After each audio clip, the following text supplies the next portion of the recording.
Hey, what's up everyone? Mike here, and I'm going to preview the Aero launcher by Microsoft for Android devices. Now, this is a pretty interesting launcher, not to say that it is perfect.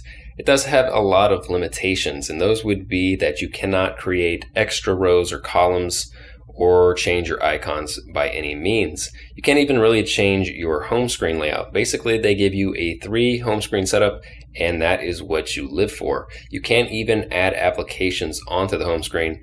Everything will be placed into your app drawer or within your expandable dock. Now, the expandable dock is actually really cool. I like that. It's probably the best feature about this launcher, and I'll go over that in a minute.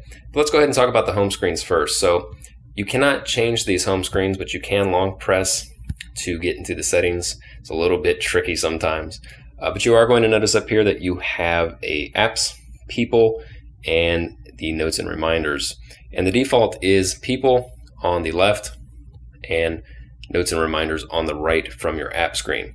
So how apps works on your basic main home screen defaulted is you have your recents up at the top, which is going to give you the 4 recent applications that you use the most. Then you're going to have frequents under that. So what you use on a daily basis is going to be placed down there. Only thing that I would nitpick here is that you cannot add applications to the home screen, and it's kind of weird how they have 5 on the dock and only 4 on the home screen itself in the columns. It's also worth noting that you're only going to have 2 rows in your expandable dock, and it's at 5 in the column. You do have a recent here though, which is going to be people or your recent contacts. If you're messaging or calling people a lot, they'll show up down here, and that will be the 5 top recents. Same thing with people. When you swipe to the left, you'll have your recent phone calls and SMS notifications here. On the top, you have an icon where you can access the dialer or your contacts. So your menu here will take you to your contacts, and then you'll have your dialer here, which will jump right into the dialer. So that's pretty cool, on top of the fact that you can select your recents there. I disabled mine, cleared it, so you couldn't see my contacts. I don't want you guys having that information, obviously.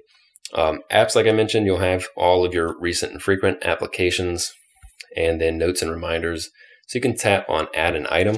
I'll just go ahead and add something like record Aero video. Spelled it wrong, but that's okay. It's not serious. So you'll see here it has record Aero video. You can highlight this, basically give it priority, or star it to mean it's actually very important. Then you can tap on it to get extra features like setting a reminder notification. So I'm actually going to set one really quickly, so we'll just pop up and show you what it looks like. So here you have reminder event, record Aero video, which is spelled incorrectly. You have close snooze, which will snooze it for roughly, I think, about a half hour or so.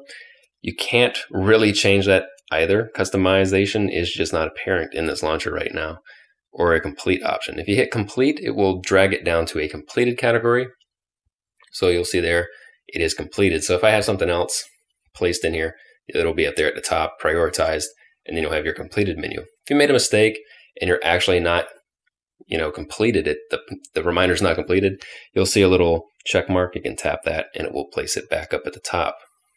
Now you can disable the notification completely or edit it again, change it all up, save it, disable it, or you can delete it by hitting the X. Now if it is completed, same process, you can remove it with the X. So that's pretty cool, notes and reminders. Pretty interesting how convenient it is just by swiping over and adding that to your list. Now the app drawer is also a lot like Android M's app drawer, or at least the first version. You have your alphabetical categorized menu here on the side, as well as a scrollable. Now you can tap on this, and it's actually a lot more responsive, in my opinion, when you tap on it. If you try to scroll with it, it has this really weird lag effect. And it's kind of hard to explain on video, because it'll look somewhat fluid, like it's doing what it's supposed to, but it just feels really, really odd. And you'll understand what I mean if you install or try this launcher. But other than that, everything is really fluid otherwise. If you type in something or swipe, it will come up rather quickly. There's no issues there. It's a really, really nice app drawer. Now, my personal favorite feature about this launcher is the expandable dock. The animation is pretty slick and cool looking, and I like the fact that you can place your applications and create folders within this dock. The only negative, however, would be that there is no actual title or actual label below the icon or the folder until you dive into it. Then you can actually customize the name up there at the top accordingly. It's also worth noting that you're only going to get 3 columns and 4 rows, and then it becomes a scrollable. So there's no customization here either. You can't change the grid, you can't change the rows or the columns or anything in particular. But it's well done for what it is, and it flows pretty nicely. But it is what it is, and you can't really change too much. It's also worth noting that if you create a folder and then you disable that folder, sometimes it will keep the folder there, and you actually have to remove the application from the folder and then remove the folder and then start again. Didn't happen that time, but sometimes it does, and that's just kind of annoying. Now, you can long press hold to get to your settings. Sometimes it's a little iffy. So you have your wallpaper and launcher settings here, and you also have it in the dock swipe. So you have wallpaper and settings. So if you dive into that, you'll actually be able to check for updates. Now, being that this is currently still in beta, you can't technically get this from the App Store, so you will have to update it through this actual launcher setting menu. You can change your wallpapers as well through the change wallpaper process, so you can actually download the ones that are available through the launcher itself from Microsoft. You can also select Bing wallpapers, or you can choose custom wallpapers. However, I did experience a lot of issues when enabling some wallpapers at times. The launcher will take a long time to reset.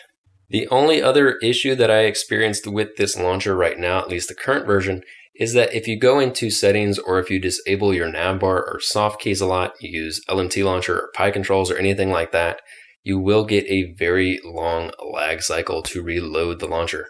Not exactly sure what the issue is, but just be aware of that. So if you experience this problem, it's just a bug or an issue that is currently on the latest version, and it just takes a long time to process. But that's pretty much it, guys. I hope you liked the preview. I definitely recommend you check this launcher out. Just give it a shot. You might like it, you might not. If you do, leave your comments in the comment section down below. Let me know what you think. Definitely hit the like button and subscribe. And as always, I'll catch you guys in the next video.